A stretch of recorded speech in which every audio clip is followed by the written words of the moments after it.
कृष्ण पादां सहगनामृताशीशामृतं इमं विष्णुपदाय कृष्णपृष्ठाय भूतले श्रीमते भक्तिवेदान्त स्वामी इति नामिने। नमस्ते सरस्वती देवे गौरवाणी प्रचारिणे निर्विशेष शून्यवादी आशाकुलेशतारिणे नमो महावन्याय कृष्णाय हे कृष्णा करुणा सिंधु दीनबंधु जगत्पते गोपेश गोपिकान्तराधाकान्तरामीश्वरी श्री राधे वृंदावनेश्वरी वृषभानुसुते देवी परमानंदे वाञ्छाकल्पतरुभ्यश्च कृपा सिन्धुभ्यश्च पतितानां पावनेभ्यो वैष्णवेभ्यो जय श्री कृष्ण चैतन्य श्री अद्वैत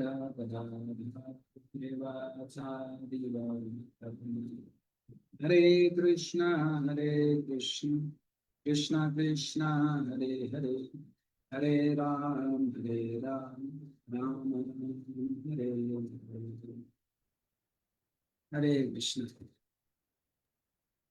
हरे कृष्णा। तो प्रभु जी मैं इंट्रोडक्शन दे दूं तुम्हें आपको? हाँ यस। और ये शेयरिंग ऑन कर सकते हैं जैसे कि मैं स्क्रीन शेयरिंग कर सकता हाँ प्रभु जी शेयरिंग ऑन कर देंगे इनको, प्रभु जी को। तो तो हिज ग्रेस नीलमणि कृष्ण प्रभु जो है वो बेसिकली तो पुणे से कानपुर गए हुए हैं। और प्रभु जी ने पुणे से एआईटी कॉलेज से अपना इंजीनियरिंग कंप्लीट किया है। और उसके बाद साउथ में जॉब करते थे तो उधर SRI, जो राधे शंभू का SRM में जो राधे शंभू का कॉलेज है उधर भी उन्होंने प्रीचिंग किया हुआ है। उसी के पास वेल्लोर है, वहाँ पे प्रीचिंग किया हुआ है यूथ्स के लिए। और अभी कानपुर में रह रहे तो कानपुर IIT कानपुर में एक बड़ा कॉलेज है HBTU वहाँ पर। और प्रयागराज में MNIT में और IIT BHU। और ये छोड़ के भी बहुत छोटे छोटे कॉलेज है उधर कानपुर में, उधर भी प्रभु जी प्रचार करते। एक्चुअली प्रभु जी जो है वो वहाँ की इस्कॉन यूथ फोरम जो है IYF उसके डायरेक्टर है। और उसी के साथ साथ कैंपस में जो प्रीचिंग होता है उसका भी डायरेक्टर यही प्रभु जी है। और बाद में यूथ को कानपुर मंदिर में एक नया चीज शुरू किया हुआ है कि जो भी स्टूडेंट आते हैं इसका कैंपस में तो उनके लिए एक रेसिडेंशियल प्रोग्राम शुरू करते हो। उसमें वैदिक कल्चर के हिसाब से उनको ट्रेनिंग देते हैं। और उसमें से कुछ ब्रह्मचारी बनते हैं, कुछ गृहस्थ बनते हैं। तो उनको लाइफस्टाइल 3-3 महीने का पहले ट्रेनिंग दिया जाता है, बाद में 1 आध साल में वो तैयार कर लेते हैं कि मंदिर में रहना है कि घर पे रहना है, पर भक्ति करते हैं। तो ऐसे बहुत अच्छे से वो चल रहा है वो 8-10 साल से। और उसके साथ एक बड़ा प्रोग्राम होता है वहाँ पर कानपुर में, एक्सप्रेशन कर कर। तो वो खास करके यूथ्स के लिए होता है। यूथ के लिए डी एडिक्शन प्रोग्राम करके उसको आ, उसका मतलब एडवर्टाइजमेंट होता है। और बहुत स्टूडेंट आते हैं उधर। पूरा मंदिर, अभी 15 एकड़ का मंदिर है, पूरा मंदिर भर जाता है ना। तो पहली बार यूपी में जो प्रोग्राम होता है यूथ्स के लिए, सब 8,000 से ज्यादा स्टूडेंट आए थे। और इसका रिकॉर्ड हुआ है कि मेंटल वेलनेस के लिए जो स्टूडेंट के लिए होता है तो 2023 में इसका वर्ल्ड रिकॉर्ड हुआ है। और उसके साथ साथ एक NGO शुरू किया उन्होंने, इवॉल्व कर जो कि चैरिटेबल NGO है केवल यूथ्स के लिए, कि यूथ्स को हेल्प करेंगे वहां से उसमें। और साथ साथ प्रभु जी यूथ प्रीचिंग करके मंदिर में शुरू में हमने देखा था मेंटेनेंस डिपार्टमेंट, इतना बड़ा मंदिर है तो उसको मेंटेन करना बहुत जरूरी है। तो वहां पर जो देवकीनंदन प्रभु जी है, श्रीमान देवकीनंदन प्रभु जी, वो बोले मेंटेनेंस करने के लिए गुडनेस चाहिए। और प्रभु जी जब से आए ना तो मंदिर का मेंटेनेंस एकदम सुपर चलने लगा, क्योंकि प्रभु जी का ये है कोई भी चीज करते तो एकदम सिस्टमेटिक होता है ना, अप टू डेट। और उसको प्रॉपर थिंकिंग, प्रॉपर प्लानिंग कर कर उसको चलाते हो कि प्रॉब्लम तो आएंगे पर उसको डील भी कैसे करना है वो पहले से रेडी करके रखते हैं। और बहुत सारे प्रोजेक्ट एक्सपांड हुए हैं, क्योंकि प्रभुपाद ने बोला है कि यूपी में सबसे ज़्यादा विलेजेस है और हर विलेज में प्रचिंग होना चाहिए। तो वहाँ पे वैसा भक्तों को भेजा गया है। तो लखनऊ में है, गोरखपुर में है, झांसी में है, औरई में है, सुल्तानपुर, वहाँ पे आजू बाजू में बहुत सारे यूथ सेंटर भी चल रहे हैं। तो वो सब में वो हेल्प करते हैं उनको, क्योंकि प्रभु जी youth programme youth youth preaching का डायरेक्टर है। और साथ में प्रभु जी ने भक्ति शास्त्री, भक्ति वैभव ऐसे कोर्सेज किए हुए हैं। उसके साथ साथ आई लीड्स, जो इसको उनका लीड्स को ट्रेनिंग करता है वो प्रोग्राम भी। और प्रभु जी ने बीटेक किया है एआईटी पुणे से, और इन्फोसिस और सिस्को में वर्क किया हुआ है। और ये छोड़कर मैंने प्रभु जी के जीवन में देखा हुआ है, पर्सनल प्रैक्टिस जो है वो बहुत, मतलब हम बोलते हैं ना, पत्थर पे लकीर ऐसा प्रैक्टिस है। मैंने देखा है जितने साल में कानपुर में रहा, तो 9 मतलब 9 9 ओ क्लॉक रोज सो जाएंगे, और 3 बजे के आसपास उठ जाएंगे, और मॉर्निंग प्रोग्राम के पहले 6 वाला हो जाता है उनका। एग्जैक्ट टाइमिंग पे खत्म होता है सब। और ऐसा एक भी दिन नहीं जाता कि बहुत बड़ा प्रोग्राम है तभी कभी ऊपर नीचे हो सकता है, जन्माष्टमी या इनका ऐसा यूथ फेस्टिवल। अदरवाइज एकदम अच्छे से पालन करते हैं, और उसी के कारण उनका जो प्रचार है वो बहुत इफेक्टिव होता है। तो प्रभु जी को हम हमारे लिए टाइम निकाल के आए हैं, तो हम प्रभु जी को वेलकम करते हैं एक बार हरे कृष्ण मंत्र बोलकर। हरे कृष्णा कृष्णा कृष्णा हरे हरे, हरे राम राम राम हरे हरे। हरे कृष्ण। तो अभी हम जो है इस पर चर्चा करेंगे। ये है छठवें स्कंद का तीसरे अध्याय का श्लोक, 24वां श्लोक। ओम नमो भगवते वासुदेवाय। ओम नमो भगवते वासुदेवाय। भगवते वासुदेवाय। तो अभी हम ये जो श्लोक है इसको चर्चा करेंगे। इसको पहले हम दोहराएंगे, फिर आप में से कोई एक दोहरा सकता है, उसके बाद हम आगे बढ़ेंगे। एतावतालमग्निर्हरणाय पुंसां सङ्कीर्तनं भगवतो गुणकर्मणाम् विकृष्य पुत्रं भगवान् यद्भजामिलोऽपि नारायणेति म्रियमाण मुक्ति। ये कोई दोहरा सकता है आप में से? एतावतालमगनिर्हरणाय पुंसां सङ्कीर्तनं भगवतो गुणकर्मणाम्नां विकृष्य पुत्रमघवान् यदजामिलोऽपि नारायणेति म्रियमाण ययाय मुक्तिम्। तो ये जो श्लोक है, ये जो अजामिल की कथा आती है श्रीमद् भागवतम में 6वें स्कंद में, उसमें से ये श्लोक है। देखिए, शास्त्र में बताया गया है कि बहुत सारे जन्मों के बाद में हमको मनुष्य जीवन जो है वो मिलता है। और ये जो मनुष्य जीवन हमको मिलता है, ये बहुत आसानी से नहीं मिलता है। ये बहुत संघर्ष से हमको ये मनुष्य जीवन जो है ये प्राप्त होता है। एक श्लोक है इसमें श्रीधर स्वामी जो है वो बताते हैं कि मनुष्य जीवन कितना कठिनाई से मिलता है। ये श्लोक है। योनेह सहस्राणि बहूनि गत्वा दुःखेन लब्ध्वापि च मानुषत्वम् सुखावहं येन भजन्ति विष्णु तवे मनुष्यात्मनि शत्रुभूतः। ठीक है, बता रहे यहाँ पर योने सहस्राणि, हजारों योनियों में घूमने के बाद में, बहुनी गत्वा, हजारों योनियों में घूमने के बाद में क्या हुआ है? च मानुषत्वम, आपको मनुष्य जीवन मिला है। अच्छा, तो कोई बोल सकता है कि तो क्या दिक्कत है, हजारों योनियों में घूमने के बाद मिल गया ना मनुष्य जीवन। तो बोलते हैं दुखे न लब्ध्वापि। ये हजारों योनियों में जब प्राणी घूमता है तो उसका दुख बहुत ज्यादा होता है।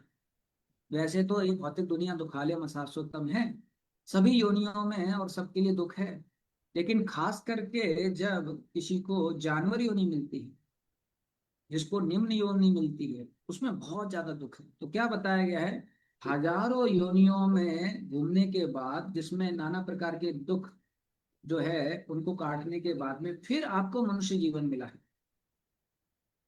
तो कई बार हम लोगों को जब मनुष्य जीवन मिल जाता है, हमको लगता है कि इसमें क्या बड़ी बात है, बहुत अच्छा है हमको मनुष्य जीवन मिल गया है। और कई बार मन में धारणा होती है कि आगे ऐसे ही मनुष्य जीवन रहेगा हमारे जीवन में। लेकिन हम ये भूल जाते हैं बंद किया था कि उन्होंने। करोड़ों योनियों में आवाज आने बंद के किया था बाद उन्होंने। हमको ये मनुष्य जीवन मिला है, तो ये म्यूट कर सकते हैं उनको। लेकिन हम ये भूल जाते हैं कि करोड़ों योनियों में जाने के बाद हमको मनुष्य जीवन मिला है, और हमने बहुत संघर्ष किया इन योनियों में। महाभारत में कहानी आती है कि एक बार एक ब्राह्मण होते हैं जो गरीब थे, तो अपने गरीब अवस्था के कारण बड़ा दुखी हो जाते हैं, और वो निश्चय कर लेते हैं कि हम जाके आत्महत्या कर लेंगे। अब जाते हैं वहां पर आत्महत्या करने के लिए, तो वहां पर एक शियार बैठा होता है। तो शियार देख लेता है कि ब्राह्मण जो है आत्महत्या करने के लिए आया है। तो शियार बोलता है, अरे आप ब्राह्मण हो और आप आत्महत्या करने के लिए आए हो? अरे आपको पता नहीं, जो हम जानवर लोग हैं, जैसे कि आप मनुष्य लोग हमेशा धन के बारे में सोचते हो, हमेशा धन के बारे में लालसा करते हो, वैसे हम जानवर लोग हमेशा ये आशा करते हैं कि कब वो दिन आएगा जब हम लोगों के हाथ होंगे। जैसे मनुष्यों के लिए धन सर्वोपरि है, वैसे हम लोगों के लिए हाथ होना सर्वोपरि है। हम तो इतना तड़पते हैं क्योंकि हमारे हाथ नहीं है। अब आप कल्पना कीजिए, जानवर योनियों में हाथ नहीं होते। तो ये शियार बोलता है, कई बार हम जंगल में जाते हैं तो कोई कांटा जो है हमारे पेट में लग जाता है, शरीर में लग जाता है, तो हम तड़पते हैं, लेकिन हाथ नहीं है तो कैसे निकालेंगे? निकाल नहीं पाते। जब हम जाते हैं तो कई बार मच्छर है, मक्खी है, वो हमारे शरीर पे बैठ जाता है। अब हाथ नहीं है, हम कैसे करेंगे? उसको उड़ा नहीं पाते। कई बार आप लोगों ने भी अनुभव किया होगा, कई बार कोई मक्खी आपके नाक पे बैठेगी, और आप हाथ से ऐसे कीजिए, वापस घूम के फिर वहीं पर आ जाएगी, फिर हाथ से कीजिए, वापस घूम के फिर वहीं आ जाएगी। लेकिन हमारा तो हाथ है, इसलिए हम उसको भगा पाते हैं।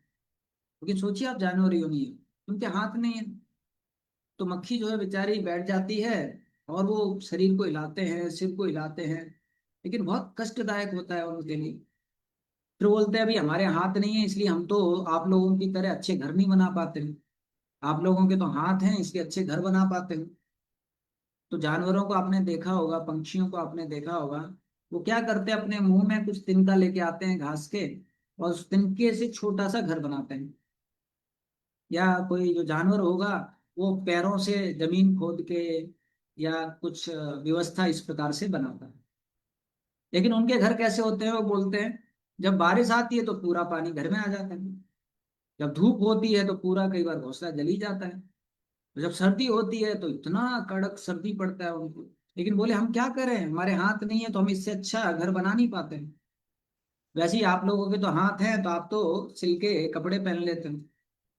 हमारे तो हाथ नहीं है, तो हम लोग तो नंगे घूमते रहते हैं। तो ऐसा करके वो इतनी सारी चीजें गिनाते हैं कि आपको कृतज्ञ रहना चाहिए कि आपको मनुष्य शरीर मिला है, और वो भी मनुष्य शरीर कैसा मिला, एक ब्राह्मण का। और आप फिर भी खुदकुशी करना चाहते हो धन के पीछे। आप हमारी अवस्था को देखिए, हमारे पास में हाथ नहीं, हम कितना तड़प रहे हैं, हम इंतजार कर रहे हैं कब हमको मनुष्य जीवन मिलेगा, और आप धन के पीछे इतना विचलित हो रहे हो।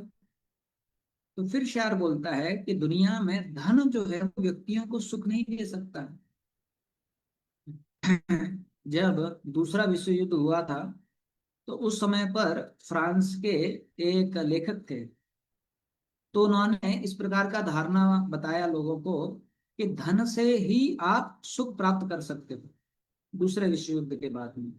और वो बहुत प्रसिद्ध लेखक थे, तो बहुत सारे पाश्चात्य देशों के लोग जो है इस धारणा में आगे बढ़ने लगे कि अगर धन हमारे पास में होगा तो हम सुख हो जाएंगे, सुखी हो जाएंगे। बाद में जो अमेरिका है, वो पूरे दुनिया का सबसे धनी देश बन गया। तो वहां पर लोगों के पास में धन भी बहुत आ गया, लेकिन लोगों ने अनुभव किया कि धन तो आ गया, लेकिन जो है खुशी नहीं आई। कि अरे, उस लेखक ने तो बताया था कि धन से हम खुश हो जाएंगे, सुख आएगा, लेकिन धन तो आया, लेकिन खुशी नहीं आई। तो फिर एक और लेखक आए अमेरिका में, उन्होंने लिखा कि आप धन से सुख प्राप्त नहीं कर सकते हो, लेकिन अगर आपको पूजा लाभ प्रतिष्ठा मिलेगा, उससे सुख को प्राप्त कर सकते। तो फिर इस दौड़ में भागने लग गए लोग कि हमको जो है करके दिखाना है, कुछ ऐसा करें जिससे कि लोग हमारी वाहवाही करें।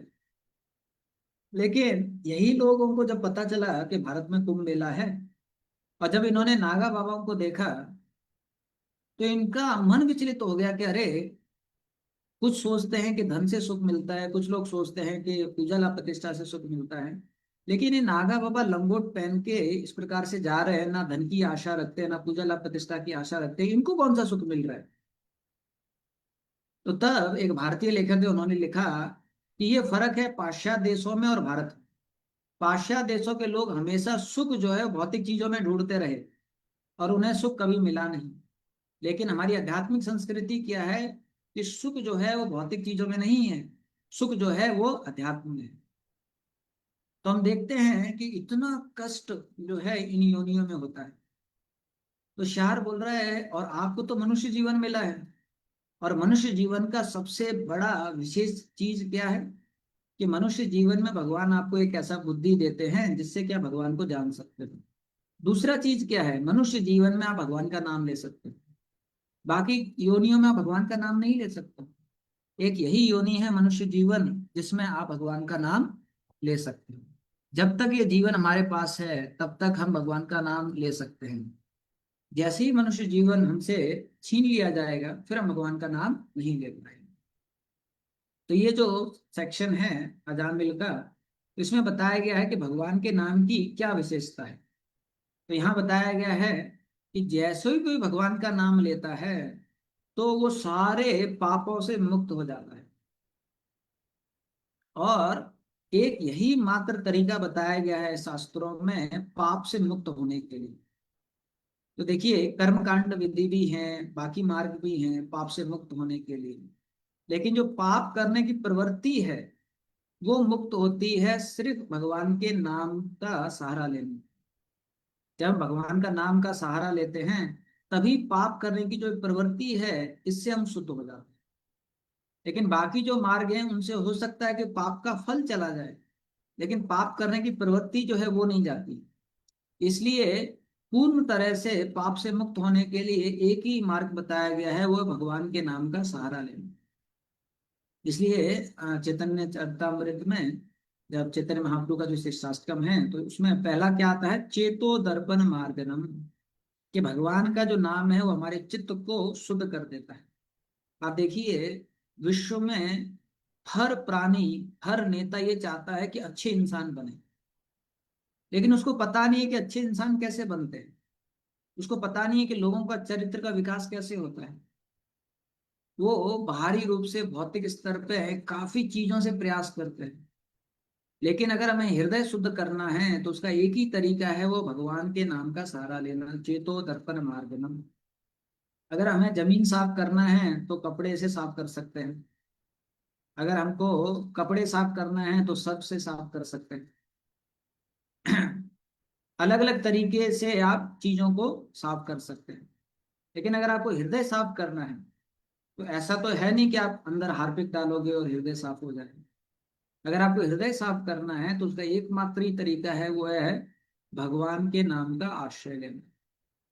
इसलिए हमारी वैदिक संस्कृति में आप देखिए, भले हो सकता है कि लोगों के पास में धन ना हो, लेकिन आप देखिए लोगों के पास में चरित्र कितना ज्यादा होता था, उनके हृदय की शुद्धि कितना ज्यादा होती थी। एक ही परिवार में 70-80 लोग रहते थे, और कभी अगर कोई भाई अपाहिज पैदा हुआ तो पूरा परिवार उसका ध्यान रखता था। अगर पूरे परिवार में किसी को कोई कष्ट आ गया तो पूरा परिवार उसका ध्यान रखता था, क्योंकि इस दुनिया का नियम है कि दुनिया जो है दुखालय में शाश्वतम है। किसी ना किसी के जीवन में किसी ना किसी प्रकार से कष्ट आएगा। लेकिन हमारी वैदिक संस्कृति में क्योंकि लोगों का चरित्र इतना ज्यादा होता था कि वो एक दूसरे के कष्ट में सहयोग करते थे।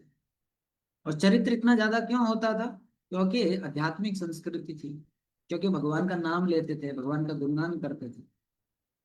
तो अगर कोई भगवान का नाम लेता है तो पाप से तो मुक्त होगा ही, पाप करने की प्रवृत्ति से भी मुक्त हो जाएगा। फिर लिखा हुआ है, अगर कोई इम्प्रॉपर प्रोनाउंसिएशन, अगर कोई अच्छी तरीके से उच्चारण भी नहीं कर पा रहा है भगवान के नाम, तब भी उसको फायदा मिलेगा अगर वो बिना अपराध के नाम जप कर रहा है। जैसे जो चीन के भक्त हैं, तो चीन के जो भक्त हैं उनके शब्दकोश में र शब्द नहीं होता है। तो जब वो भगवान का नाम जप करते हैं तो र तो है नहीं, तो वो कैसे करते हैं? हले किन्ना किन्ना किन्ना हले हले हले लाम लाम हले हले। तो र की जगह वो ल इस्तेमाल करते हैं। तो एक तरीके से तो वो स्पष्ट उच्चारण नहीं कर पा रहे हैं और सही तरीके से उच्चारण नहीं कर पा रहे हैं। फिर भी भगवान के नाम की महिमा कितनी ज्यादा है कि वो अगर बिना अपराध के करते हैं तो ये भौतिक बंधन से मुक्त हो जाएंगे। ये भगवान के नाम की क्या है विशेषता। अब उसका उदाहरण के रूप में क्या है? अजामिल। अब देखिए उसी अजामिल ने पूरे जीवन में कितने पाप किए। उसी अजामिल ने पूरे जीवन में कितने नाम लिए होंगे। चिंटू, पिंटू, अशोक, पता नहीं कितने नाम लिए होंगे। लेकिन बाकी जितने भी नाम अजामिल ने अपने जीवन में लिए थे वो सिर्फ उसके बंधन को बढ़ाए। लेकिन अंत में जब उसने एक नाम लिया नारायण, उसने उस सारे बंधनों को तोड़ दिया। ये है भगवान के नाम की विशेषता। भगवान के नाम को छोड़कर हम जितने भी नाम लेते हैं, जितने भी वाक्य बोलते हैं, वो हमारे बंधन को बढ़ाते हैं, जैसा अजामिल के जीवन में देखने को मिला। लेकिन अंत में एक नाम उसने लिया नारायण, उसने सारे बंधन तोड़ दिए। ये है भगवान के नाम की विशेषता। तो भले अजामिल जो है इतना पापी था और उसने नाना प्रकार के पाप किए थे, लेकिन मृत्यु के समय उसका सौभाग्य रहा कि उसने भगवान का नाम जो है पुकार लिया। जबकि वो नाम जो उसने पुकारा वो भगवान को संबोधित करते हुए नहीं पुकारा। उसने तो अपने पुत्र की आसक्ति के कारण पुत्र को संबोधित करते हुए पुकारा।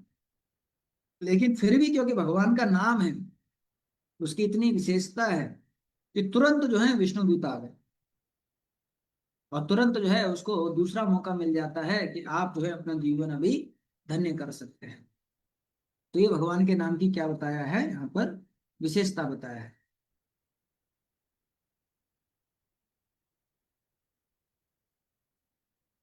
तो यहाँ पर श्रीधर स्वामी जी बता रहे हैं, सायं प्रातर गृणन भक्त्या दुख ग्रामाद विमुच्यते।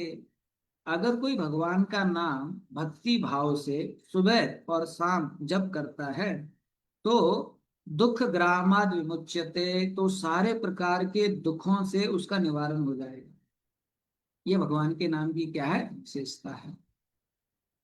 दूसरा ये बताया है उन्होंने, इसलिए भागवतम में आता है श्रवणम कीर्तनम ध्यानम हरे अद्भुत कर्मणः जन्म कर्म गुणानाम च तद अर्थे अखिल चेष्टितम। इसलिए व्यक्ति को क्या करना चाहिए? निरंतर भगवान के बारे में सुनना चाहिए, निरंतर भगवान के बारे में कीर्तन करना चाहिए, निरंतर भगवान के बारे में ध्यान करना चाहिए। और अगर ऐसा करते हैं तो उससे भगवान बहुत खुश हो जाते हैं और जीव जो है वो अपने भव सागर को पार कर देता है। जब ये जो फल बेचने वाली औरत जब वृंदावन में आई थी, तो वृंदावन में वो जाती थी, चिल्लाती थी, फल ले लो, फल ले लो, फल ले लो। तो वृंदावन के जो लोग हैं, जब कोई उनको देखता था तो पूछते थे क्या बेच रही हो? तो बोलती थी मैं फल बेच रही हूँ। तो बोलते तुम्हारे फल बहुत अच्छे हैं क्या? तो स्त्री बोलती थी हाँ बहुत ताजा फल है, बहुत अच्छे फल है। तो बोलते थे अरे तो तुमने कृष्ण को ही फल दिए क्या? बोलती थी कृष्ण कौन है? अरे तेरे को कृष्ण के बारे में नहीं पता। तो फिर कृष्ण के बारे में उनको बताने लग जाता था कि कृष्ण किस प्रकार से पूतना का वध किया, तृणावत का वध किया, कृष्ण कैसे गायों को चढ़ाते हैं, बछड़ों को चढ़ाते हैं। तो ऐसा उसको सुनने का मौका मिलता था। फिर जाती थी, फिर चिल्लाती थी फल ले लो, फल ले लो, फल ले लो। फिर कोई रोकता था, कहते, सुन क्या बेच रही है? तो बोलते थे अरे मैं फल बेच रही हूँ। तुम्हारे फल बहुत अच्छे हैं क्या? हाँ बहुत अच्छे फल है। तुरंत पूछते थे ये फल कृष्ण को दिए क्या? ये कृष्ण, ये कौन है? फिर वो अरे तुझे कृष्ण के बारे में नहीं पता? इतना सुंदर रूप है उनका, एक बार उनका जो रूप देख लेता है वो जो है उनके रूप से अपना ध्यान हटा ही नहीं पाता है। तो इस प्रकार से फिर गुणगान सुनती थी और फिर जो है चलने लग जाती थी। तो ऐसे बार बार कृष्ण का गुणगान सुन के उसका मन में कृष्ण भगवान के प्रति भक्ति भाव आ जाता है। तो जब वो चिल्लाती थी संतरे ले लो, नाशपाती ले लो, सेब ले लो, बीच बीच में उसके नाम निकल जाता था। गोविंद ले लो, मुकुंद ले लो, मुरारी ले लो। तो जो ब्रजवासी हैं, जो कोई सुनता था बोलते अरे तू क्या कर रही है? बोला अरे मैं तो फल बेच रही हूँ। तो क्या फल बेच रही है? तू बोल रही है गोविंद ले लो, मुरारी ले लो, मुकुंद ले लो। बोले क्या मैं ऐसा बोल रही थी? बोले हाँ। बोला अरे अरे माफ करना मुझे। फिर चिल्लाती थी सेब ले लो, नाशपाती ले लो, संतरे ले लो। फिर उनके मुंह से निकल जाता। तो फिर उनके मन में आकर्षण हुआ, इच्छा हुई कि कृष्ण कौन है, मुझे देखना है। सारा वृंदावन पागल है इस कृष्ण के पीछे, ये है क्या कृष्ण? तो पूछती है एक बात बताओ, ये कृष्ण रहता कहाँ है?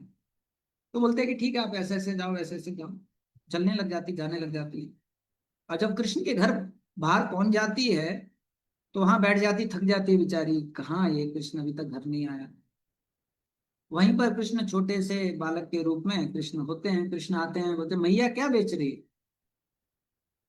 तो वो बोलती है एक बात बताओ, तुमसे पता है क्या कृष्ण कहाँ है? तो मैया मैं ही तो कृष्ण हूँ।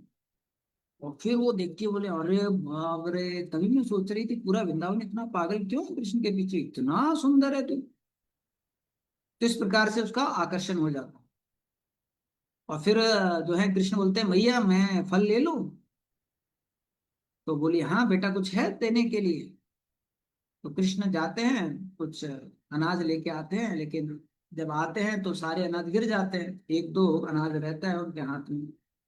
तो मैया को दिखाते हैं।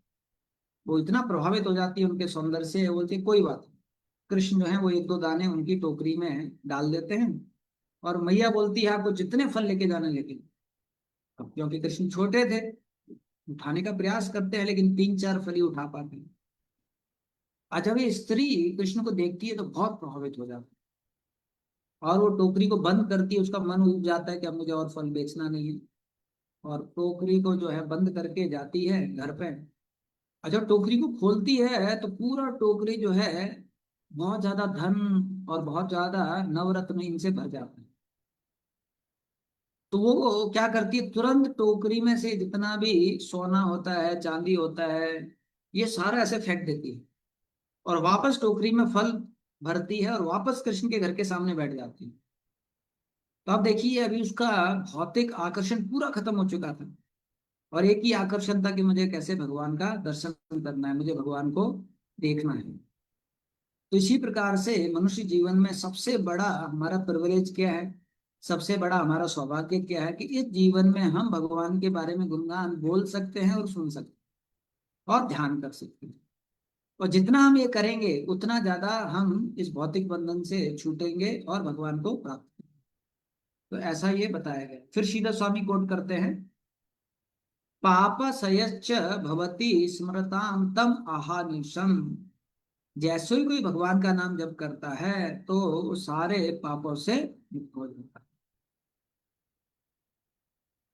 इसलिए व्यक्ति को क्या करना चाहिए, भगवान का नाम जप करना चाहिए, भगवान का नाम पुकारना चाहिए।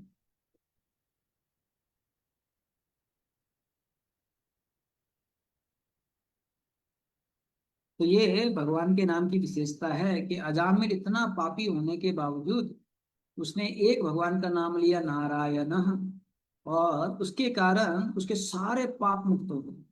आप देखिए इस स्तर तक ये हुआ कि जो यमदूत हैं वो विचलित हो गए कि ये कैसे हो गया।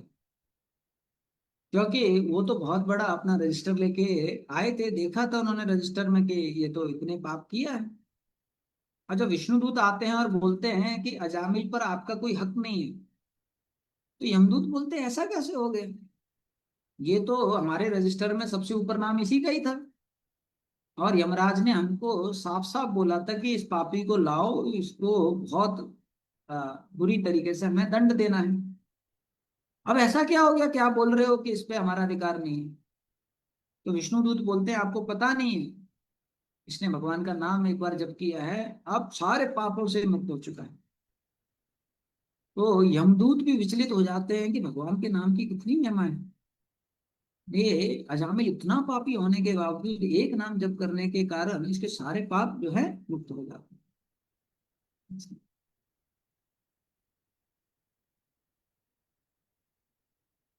तो इस प्रकार से अजामिल जो है सिर्फ भगवान का नाम जप करके उसको ये मौका मिल जाता है। इसलिए चैतन्य महाप्रभु क्या बोलते हैं मनुष्य जीवन में हर व्यक्ति का एक ही ध्येय होना चाहिए कि मैं कैसे भगवान के प्रति अपना प्रेम जो है उसको विकसित करूं। और उस प्रेम को विकसित करने का सबसे सुगम तरीका क्या है? भगवान का नाम जो है उसको उच्चारण करना। फिर शिला विश्वनाथ चक्रवर्ती ठाकुर जो हैं ये 11वें स्तंभ से कोट करते हैं, एवं धर्मेर मनुष्याणां उद्धात्मानि वेदिना मयि संजायते भक्ति को अन्य अर्थो सा वशिष्यते। तो बताते हैं कि मनुष्य जीवन में सबसे बड़ा धर्म क्या है जिससे हम भगवान के प्रति अपना प्रेम जो है उसको विकसित कर सकते। और प्रेम को विकसित करने का सबसे सुगम तरीका क्या है कलयुग में? अगर हम बिना अपराध के भगवान का नाम जप करते हैं। तो आप देखेंगे कलयुगा में बहुत आसान कर दिया है भक्ति को। वो क्या है? भगवान का हमें सिर्फ नाम जप करना है। लेकिन एक ही चीज से हमको बच के रहना है, वो क्या है? अपराध। अगर हम भगवान का नाम जप करते हैं, अपराध नहीं करते हैं, तो चैतन्य महाप्रभु बोलते हैं मैं आपको भगवान के नाम लेके चला जाऊंगा। बस हमें क्या करना है? भगवान का नाम जप करना है और अपराध नहीं करना। तो फिर इसलिए ये जो है श्लोक कोट करते हैं, हरे नाम हरे नाम एव केवलम कलौ नास्तेव नास्तेव नास्तेव एव गतिः अन्यथा। तो ये जो श्लोक है ये इसेंस है, ये सार है। तो एक प्रभुपाद जी के शिष्य हैं यशोमती प्राण प्रभु, वो बता रहे थे कि महाभारत में करीबन 1 लाख श्लोक है, रामायण में करीबन 24,000 श्लोक है, भागवतम में करीबन 18,000 श्लोक है। ऐसे अगर आप सारे उपनिषद पुराण इत्यादि सब मिलाएंगे तो करीबन 6 लाख श्लोक है सब मिला के। तो अगर देखिए, अगर हमको खुद पढ़कर ये निष्कर्ष निकालना पड़ता कि 6 लाख श्लोकों में से कौन सा श्लोक सब वेदा जो है, सब वेद हैं उनका सार है, तो कितना मुश्किल होता। 6 लाख श्लोकों को पढ़ना, समझना, फिर निष्कर्ष पे आना कि ये 6 लाख श्लोकों में से ये श्लोक जो है सारे वेद का सार है। लेकिन महाप्रभु जो है चैतन्य महाप्रभु हम लोगों पर कृपा करने के लिए क्या किए? सारे जो वेद हैं उनका सार महाप्रभु खुद बता दिए इस श्लोक में। कि सारे वेदों का सार क्या है? कि एक ही तरीका है, एक ही तरीका है, एक ही तरीका है, वो भगवान का नाम जप करना, नाम जप करना, नाम जप करना, और कोई नहीं, और कोई नहीं, और तो चैतन्य महाप्रभु ने कितना आसान कर दिया। हो सकता है कि हमको वेद समझ में ना आए, हो सकता है कि हमको अच्छी तरीके से पढ़ना ना आए, लेकिन महाप्रभु ने स्पष्ट तरीके से सार हमको पहले ही दे दिया कि हमें क्या करना है? भगवान का नाम जप करना है। जब चैतन्य महाप्रभु वाराणसी में थे तो प्रकाशन सरस्वती बोलते हैं, अरे तुम क्या पागल की तरह नृत्य कर रहे हो, हरे कृष्णा कर रहे हो, आपको वेदांत पढ़ना चाहिए। तो महाप्रभु बोलते हैं कि मेरे गुरु ने देखा कि मैं बड़ा मूर्ख हूँ, और मेरे गुरु ने जब देखा कि मैं बहुत बड़ा मूर्ख हूँ तो मेरे गुरु ने बोला कि तुम ऐसा करो, भगवान का नाम ही जप करो। और जब मैं भगवान का नाम जप करने लग गया तो मैंने देखा मैं पागल सा हो रहा हूँ। तो मैं गया अपने गुरु के पास और मैंने अपने गुरु को बोला कि केवा मंत्र दिला गोसाई, आपने कैसा मंत्र दिया है गोसाई? जपते जपते मन हिला पागल, इसको जप जप करके मेरा मन तो पागल हो रहा है। तो मेरे गुरु ने बताया कि अरे आपका जो जप करने के बाद में मन पागल हो रहा है, यही तो सारी चीजों का सार है। आप तो परम अवस्था को प्राप्त कर लिए हो, चिंता मत करो, जप करते रहो। तो चैतन्य महाप्रभु प्रकाशन सरस्वती को बताते हैं कि हो सकता है कोई व्यक्ति बहुत वेदांत पढ़ता हो। रूपा जी बोलते हैं कोई बहुत ज्यादा वेदांत पढ़ता है लेकिन अच्छी तरीके से वो भगवान का नाम जप नहीं करता है, भक्ति का सहारा नहीं लेता है। तो वो क्या करते हैं? वो सिर्फ भौंकते रहते हैं, लेकिन वो भक्ति में आगे नहीं बढ़ पाते। तो ये भगवान का जो नाम है ये सार है। रूपा जी एक जगह बताते हैं मैंने इतने सारी किताबें क्यों लिखी हैं, जिससे कि लोग ये समझ जाएं कि उनको भगवान का नाम जप करना है। हमारे भक्ति जीवन में आप देखेंगे कौन भक्त है, उसकी मुख्य परिभाषा क्या है? कि वो भगवान का नाम जप कर रहा है कि नहीं कर रहा। एक बार यहाँ पर एक गेस्ट आए थे, तो एक नए भक्त जुड़े थे, नए व्यक्ति जुड़े थे। तो उनको हमने बोला कि आप सेवा कीजिए गेस्ट की। तो वो सेवा कर रहे थे, तो हमने उनको बताया गेस्ट को कि ये प्रभु जी बहुत अच्छे भक्त हैं। तो उन्होंने पूछा कि कितना माला करते हैं। तो हमने बोला माला तो नहीं करते हैं, अभी अभी जुड़े हैं। तो तुरंत उन्होंने बोला फिर आप इनको भक्त मत बोलिए, जब माला ही जप नहीं कर रहे हैं तो भक्त कैसे। तो आप देखिए मुख्य पहचान क्या है एक भक्त की, कि वो भगवान का नाम जप करना, जिसके मुंह में भगवान का नाम है।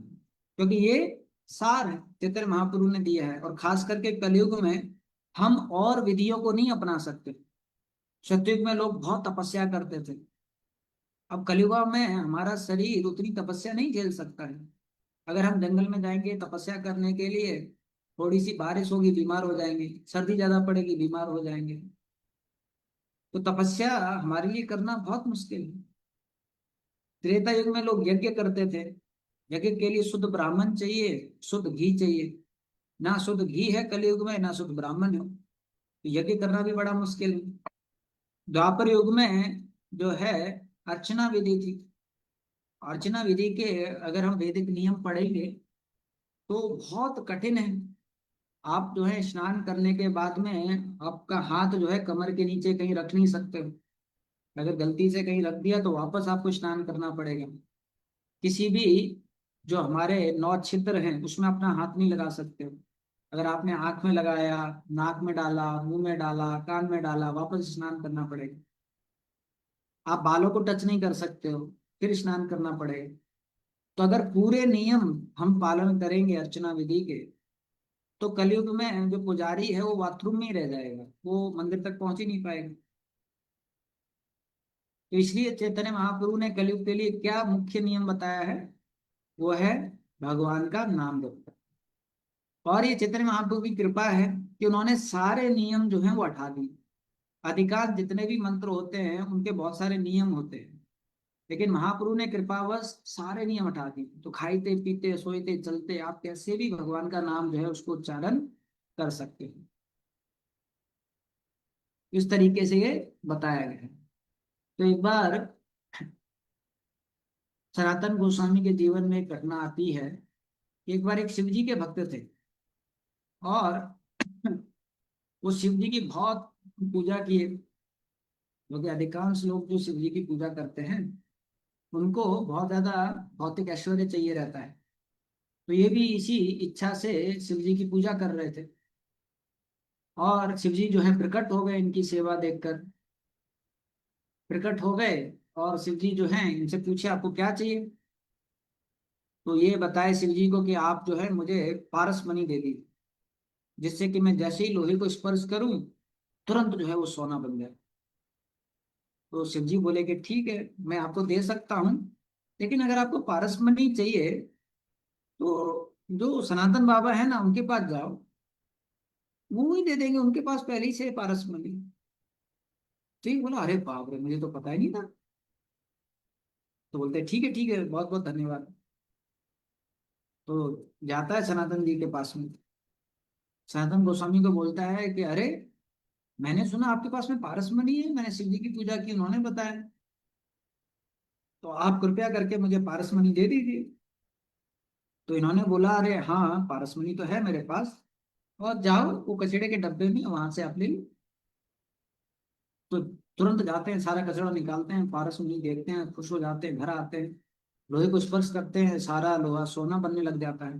पत्नी को बुलाते हैं, बोलते देखो हमारा अच्छा समय आ गया, देखो मैंने शिव जी की पूजा की, बाद में शिव जी ने तो दिया नहीं, लेकिन शिव जी ने बताया सनातन जी के पास में, और सनातन बाबा ने बताया कि कचड़े के डब्बे में है और मुझे मिल गया। तो उनकी पत्नी बोली अरे बेवकूफ, अगर सनातन जी ने ये कचड़े के डब्बे में डाला था मनी, यानी उनके पास में तो इससे भी और ज्यादा बहुमूल्य मनी होगा, तुमको उल्लू बना दिया। तो तुरंत बोले अरे बाप रे तेरे अंदर तो बहुत बुद्धि है, मैं तो इतना सोच ही नहीं पाया। तो फिर उनकी स्त्री बोली जाओ और बाबा से वो मनी मांगो जो सबसे ज्यादा बहुमूल्य मनी है। तो ये जाते हैं सनातन जी के पास और बोलते हैं कि सनातन जी, आपने तो हमको धोखा दे दिया। बोले कैसे? बोले रे, आपने हमको ये पारस मनी दिया बस, जो कचड़े के डब्बे में पड़ा था। आपके पास में तो इससे भी बहुत ज्यादा बहुमूल्य मनी होंगे, वो तो दिए नहीं आपने। तो आपके पास में जो सबसे बहुमूल्य मनी है वो दीजिए। तो सनातन गोस्वामी बोले, अगर आपको वो मनी चाहिए तो आपको ये मनी छोड़ना पड़ेगा, ये मनी त्यागना पड़ेगा। क्योंकि एक सच्चाई है, रूपादी भी बताते हैं, इंद्र तृप्ति और भक्ति साथ में नहीं हो सकती है, भौतिकवाद और अध्यात्म साथ में नहीं हो सकता है। तो ये बोलते हैं हाँ जरूर हम उसको त्याग देंगे। तो जाता है यमुना के पास में, बहुत शक्ति लगा के फेंकता है पारस मणि को, नहीं चाहिए। और सनातन गोस्वामी के पास आता है, बोलते हैं अब आप मुझे जो सबसे बहुमूल्य मणि है वो दे दीजिए। तो सनातन गोस्वामी बोलते हैं ऐसा करो, दोनों हाथ ऊपर करो। दोनों हाथ ऊपर कर लेता है। और फिर सनातन गोस्वामी बोलते हैं, हरे कृष्णा कृष्णा कृष्णा हरे हरे, हरे राम राम राम हरे हरे। तो इसने तो दोनों हाथ ऊपर किए थे ये सोच के कि शायद भारी मनी देने वाले हैं, लेकिन सनातन गोस्वामी ने फिर क्या दिया? भगवान का नाम। अब घर आते हैं, पत्नी से पूछते हैं मिला क्या? बोले हाँ मिला। बोले क्या है बताओ, कहाँ पर है? तो पत्नी को बोलते हैं दोनों हाथ ऊपर करो। पत्नी भी दोनों हाथ ऊपर करती है। और फिर बोलते हैं, हरे कृष्णा कृष्णा कृष्णा हरे हरे, हरे राम राम राम हरे हरे। तो इस प्रकार से सनातन गोस्वामी उनको बताते हैं कि ये जो मणि है ये चिंता मणि है, ये जो है हमारे हृदय को शुद्ध कर सकता है, ये हमारे हृदय को सोना बना सकता है। तो इसलिए हमको भगवान के नाम की महिमा पता रहना चाहिए, और उसके बाद में हमें प्रयास करना चाहिए कि हम अच्छी तरीके से इस नाम का आश्रय लें। तो अभी हम चर्चा करेंगे कि कैसे हम भगवान का नाम अच्छी तरीके से इसका आश्रय ले सकते हैं। तो हमने जो भगवान के नाम के बारे में जितनी किताबें पढ़ी हैं, उन किताबों को पढ़ने के बाद में हमने एक एक्रोनिम बनाया है, जिसको अगर हम याद करके अपनाने का प्रयास करेंगे तो भगवान का नाम जो है अच्छी तरीके से जप कर सकते हैं। बहुत आसान है, याद रहेगा आपको। यह है ई मार्ट,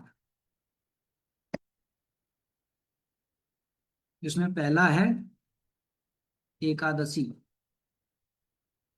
तो श्रील भक्तिविनोद ठाकुर जी बताते हैं कि भगवान का जब हम नाम करते हैं तो उसमें जो विक्षेप होता है, तो विक्षेप का अर्थ क्या है? मन इधर उधर भागता है। तो उसका समाधान क्या है कि हमको एकादशी और जो बाकी माधव तिथि है उनको अच्छी तरीके से पालन करना चाहिए।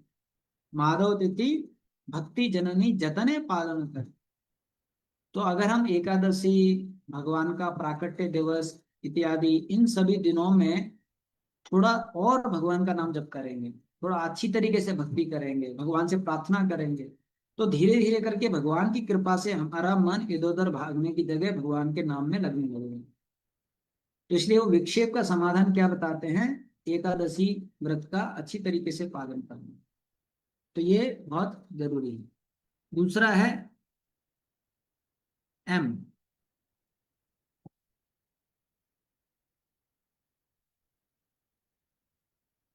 तो एम का अर्थ क्या है? मीनियल सर्विस, यानी कि विनम्र भाव रखना। देखिए भगवान का जो नाम है दो प्रकार से जप होता है, एक है अचीविंग मोड, एक है रिसीविंग मोड। अचीविंग मोड मतलब कि मैं भगवान के नाम को नियंत्रण कर लूंगा, हरे कृष्णा कृष्णा कृष्णा हरे हरे, राम राम राम हरे हरे, ऐसा करके लोग जप करते हैं। तो अचीविंग मोड या नियंत्रण मोड में क्या होता है? आप देखेंगे जब भगवान का नाम को आप नियंत्रण करने का प्रयास कर रहे हैं तो आपका गला सूख जाएगा, आपको थकान महसूस होगी, और जो है आपको जो है उतना अच्छा अनुभव नहीं होगा।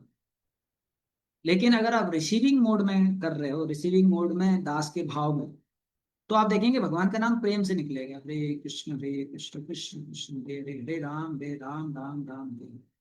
ये रिसीविंग मोड है, जिसमें आप नियंत्रण नहीं कर रहे हो, भगवान के नाम का आश्रय ले रहे हो। ये कब होगा? जब दास भाव होगा। दास भाव कब होगा? जब हम निम्न सेवाएं करेंगे, जब हम वैष्णव सेवा करेंगे, वैष्णव को प्रसाद वितरण की सेवा करेंगे, मंदिर मार्जनम की सेवा करेंगे, जब निम्न सेवाएं करेंगे, उससे एक दास भाव जो है हमारे हृदय में आएगा। जब दास भाव आएगा तब हम भगवान को ऐसे जप कर सकते हैं। नियंत्रण भाव से, कर्ता भाव से भगवान का नाम हम जप करना हमारे लिए बहुत कठिनाई हो।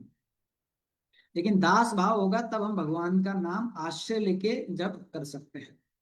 और आप देखेंगे आपकी माला भी जल्दी खत्म होगा, आपको अनुभव भी बहुत अच्छा होगा, और भगवान का नाम अपने आप निकलेगा।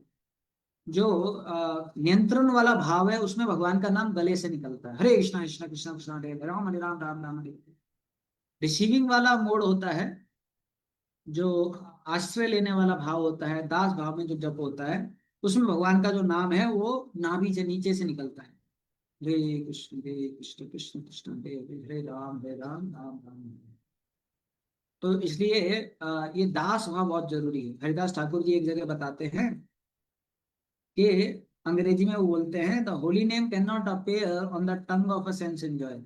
बोलते हैं कि भगवान का जो नाम है वो ऐसे व्यक्ति के जीवा पर नहीं आ सकता है जो इंद्र तृप्ति में लगा रहता है, जो इंद्र तृप्ति का भाव रखता है। सेवन मुखो ही जीवा दो, जो अब सेवा भाव से इस जीव से भगवान का नाम पुकारते हैं तब भगवान का नाम जो है आता है।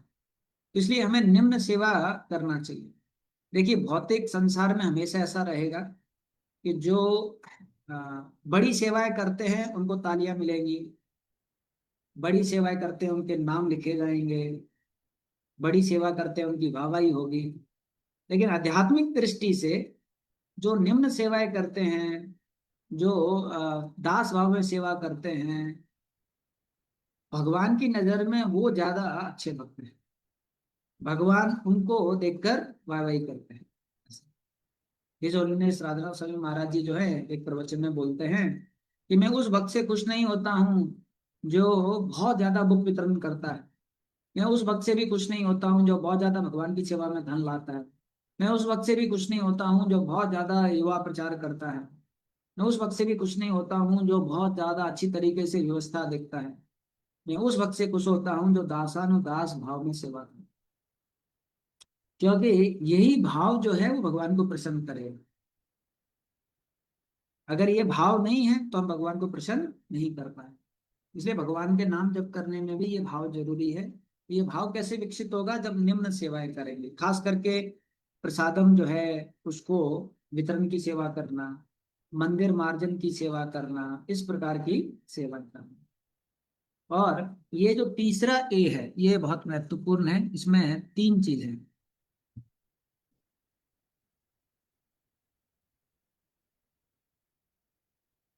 पहला है एसोसिएशन,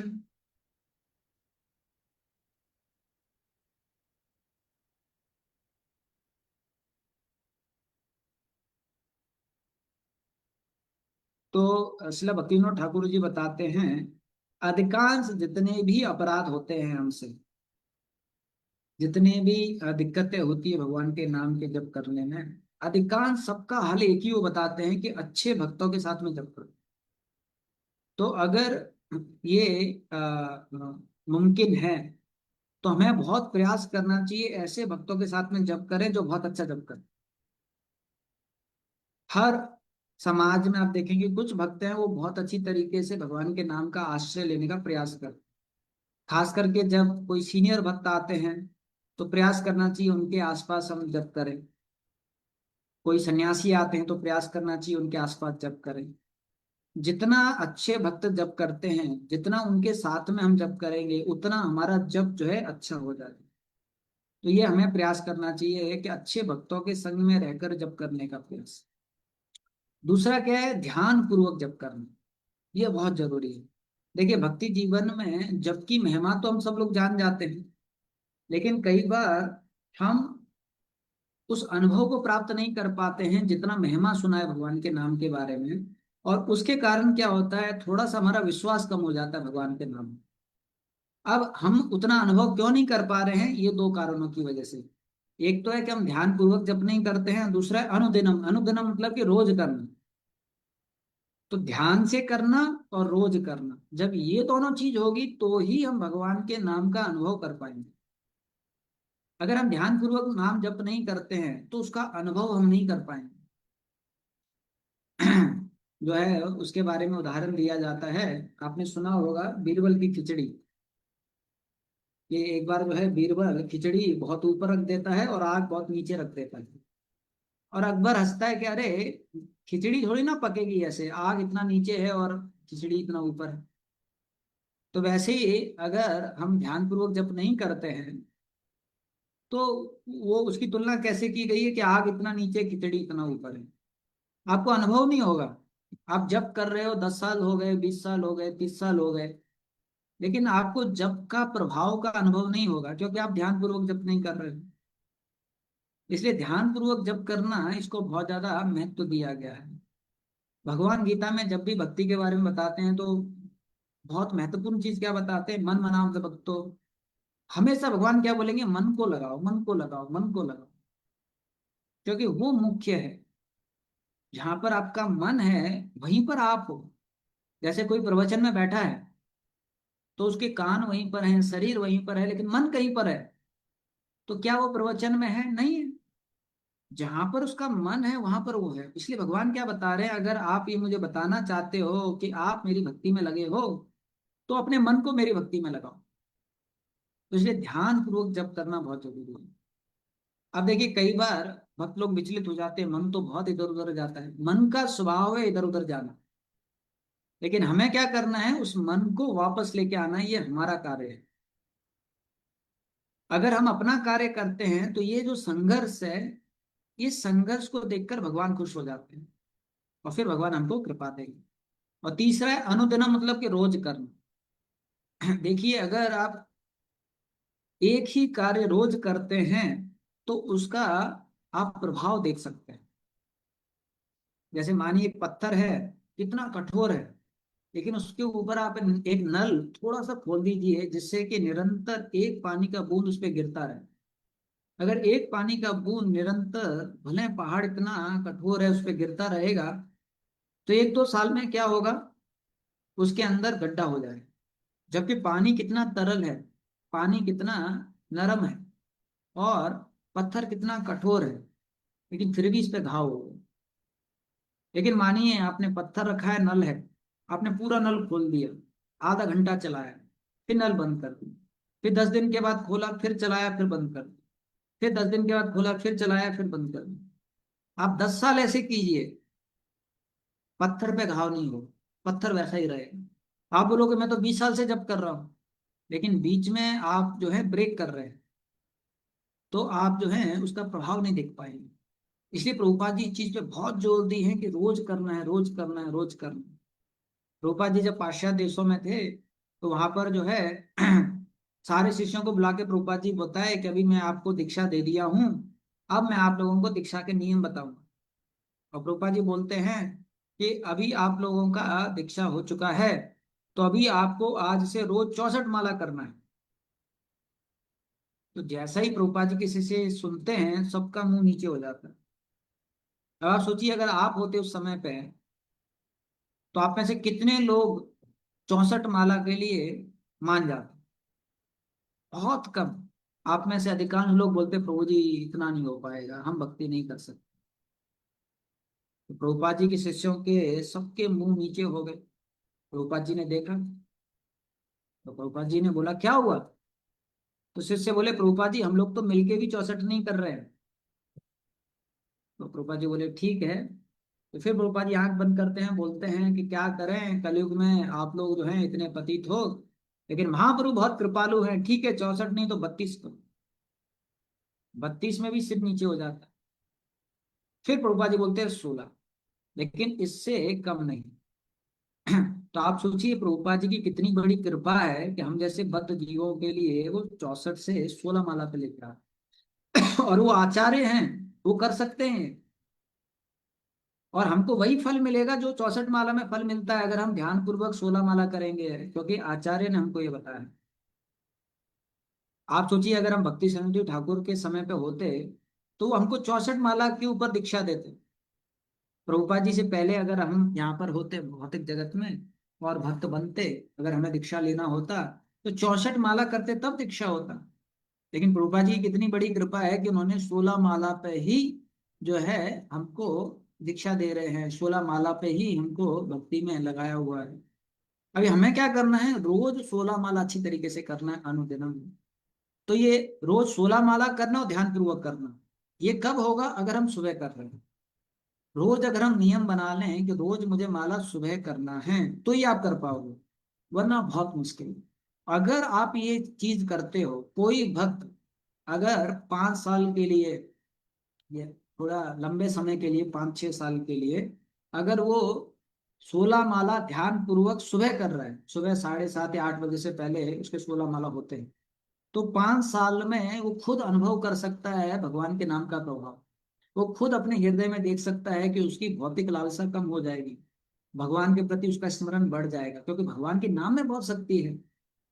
लेकिन क्योंकि हम लोग ध्यान पूर्वक नहीं करते हैं, और जो है कई बार कुछ भक्त लोग जो है वो आ, रोज पूरी माला नहीं करते हैं, या कुछ मालाएं बस नाम के लिए करते हैं, तो इसलिए जो है हमारे को उसका प्रभाव नहीं होता है।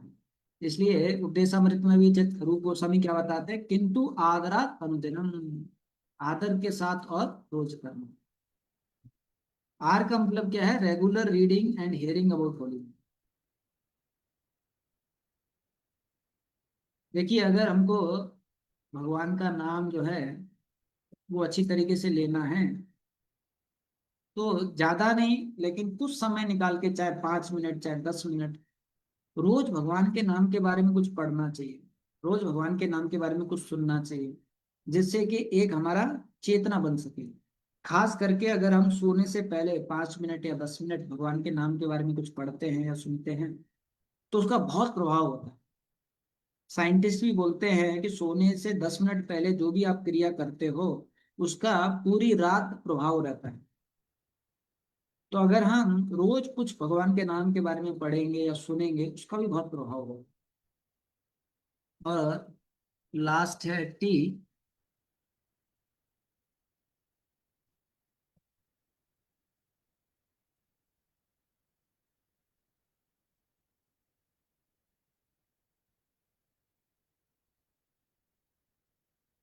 तो अधिकांश क्या होता है, 16 माला जब हम जप करते हैं, तो मन में इस प्रकार का एक धारणा भी रहता है कि माला खत्म करना है, माला खत्म करना है, माला खत्म, माला। तो कम से कम ज्यादा नहीं तो एक माला नहीं तो कुछ मंत्र, 10 मिनट या 5 मिनट समय निकाल के दिन में, जब भी आप पे फ्री टाइम है, अपना माला लीजिए। और ये माला आप जब कर रहे हो, माला कंप्लीट करने के लिए नहीं, क्योंकि कंप्लीट तो हो चुका है आपका माला। ये बस आप भगवान का आश्रय लेने के लिए जब कर, 5 मिनट निकालिए, छत पे जाइए, कहीं पर भी जाइए, और बस प्रेम से भगवान का नाम जप कीजिए। आपके माला आपको कंप्लीट नहीं करना है, सिर्फ भगवान का नाम का आश्रय लेना। तो अगर ये हम करते हैं ई मार्ट, तो ये बहुत मदद करता है भगवान का नाम अच्छी तरीके से जप करने के लिए। और जब हम भगवान के नाम का प्रभाव अनुभव करने लग जाएंगे, तो हमारा भगवान के नाम में विश्वास बढ़ने लग जाएगा। जितना भगवान के नाम में विश्वास बढ़ने लग जाएगा, उतना हमारा भक्ति में वर्धन होगा, उतना हम दूसरों को प्रचार भी कर पाएंगे। प्रभुपाद जी इतना सफल क्यों हुए पाश्चात्य देशों में, क्योंकि उनको भगवान के नाम में विश्वास था। तो ये बहुत बड़ा सौभाग्य है हमारा, कि प्रभुपाद जी की कृपा के कारण, चैतन्य महाप्रभु की कृपा के कारण, कि हमको भगवान का नाम मिला है। अब हमें क्या करना है, उसे कृतज्ञता पूर्वक स्वीकार करना है, और अपना प्रमाणिक प्रयास करना है, और भगवान से प्रार्थना करना है। हरे कृष्ण। तो यहीं पर हम विराम देंगे।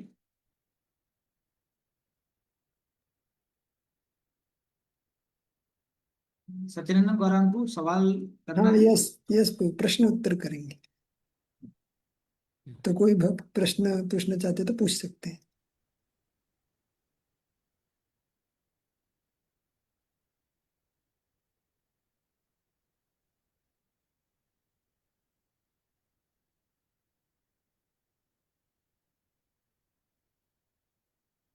हरे कृष्णा प्रभु जी।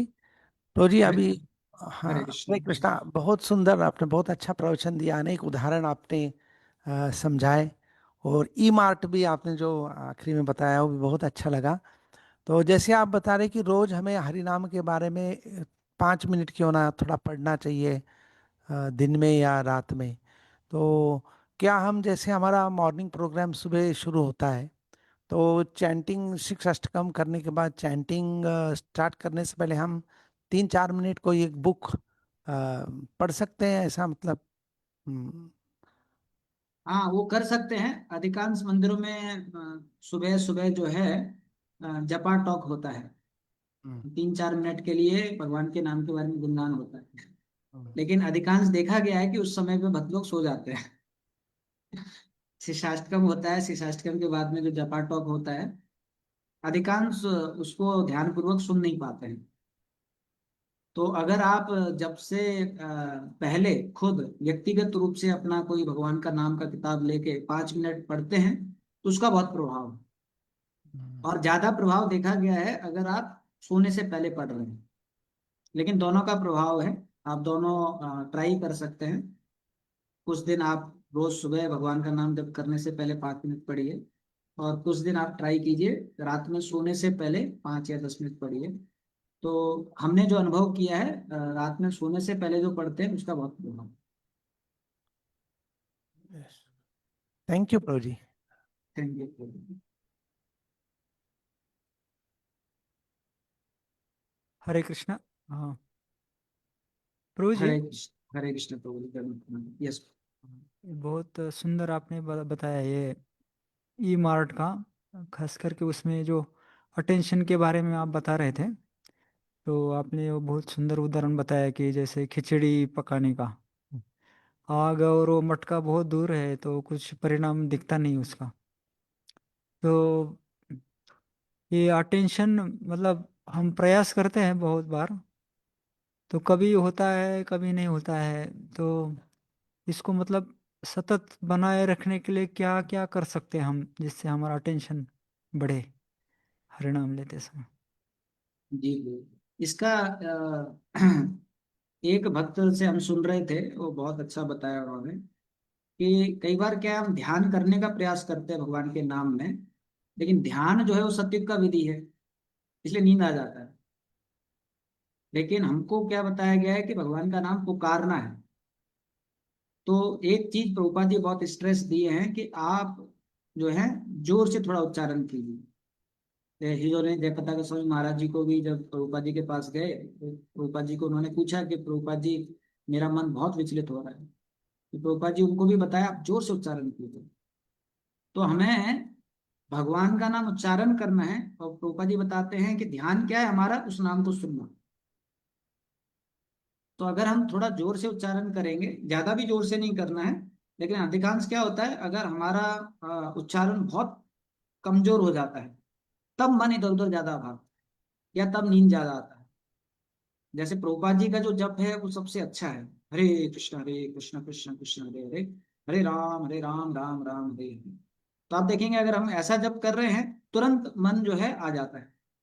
लिविंग नेम में सच्चिदानंद महाराज भी यही लिखते हैं कि अगर पहला हरे थोड़ा ऊंचा उच्चारण करते हैं तो मन वापस आ जाता है। और प्रभुपाद जी का जप वैसा ही है, हरे कृष्ण कृष्ण कृष्ण हरे हरे, हरे राम राम राम हरे हरे। तो थोड़ा सा उच्चारण तेज करने से वो बहुत मदद करता है भगवान का नाम जो है उसको सुनने के लिए। और हमें यही करना है, भगवान का नाम उच्चारण करना है। और जितना ये भाव रहेगा कि मैं भगवान को पुकार रहा हूँ और ये भगवान का नाम है, उतना ज्यादा हम उसको ध्यान पूर्वक कर सकते हैं। ये जो मेरा थोड़ा बहुत अनुभव है उसके अनुसार मैं बता रहा हूँ। यस प्रभु, थैंक यू प्रभु जी। ओके, सो सचिदानंद गौरांग को एंड करें यहाँ पर।